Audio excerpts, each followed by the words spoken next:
Audition preparation as an activity is a complicated, multi-layered project. There are tons of little tasks that have to be done, and each task requires different skills. Each has to be done at a particular time in a particular way, and they all have to fit into the big picture so that all the other tasks can get done too. Together, that all makes up what we call preparing for an audition. Today's video is about how to deal with the unorganized mess of tasks that makes up our preparation. It's day 5 of the 12 days of auditions, where each day I cover a different topic on how to take auditions. A good way to think of your audition prep visually is in a factory assembly line, like how they make cars.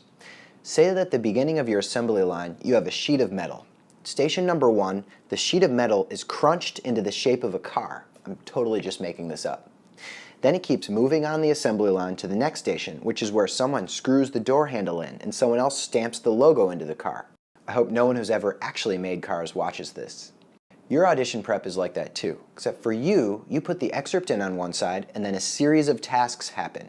You work with a metronome, you record yourself, you play for people. So in the factory assembly line, there's someone who's the factory boss. She's the manager that sits in the office with the glass windows above everything so she can watch the whole process unfold. She decides the order of the stations. She's in charge of improving things at each station. In your audition preparation factory, that's you, the boss.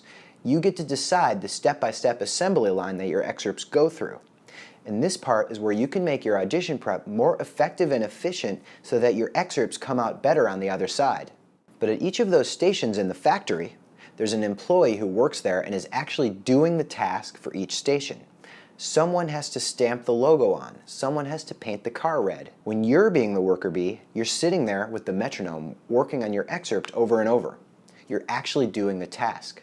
But this is the heart of what makes audition preparation complicated, because you're the CEO and the employee. You have to be the boss and decide what to do, and you also have to be the worker bee and actually do each task.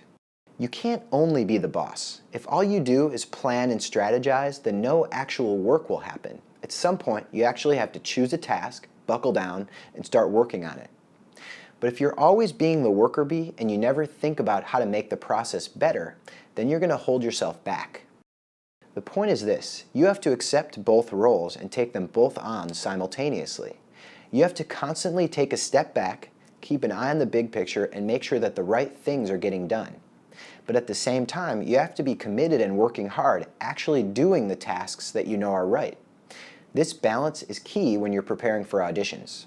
The next few days, I'll be talking about some of the strategies of how to prepare better. But in the meantime, you can enroll in my new online mini course called How to Advance at an Orchestra Audition 101.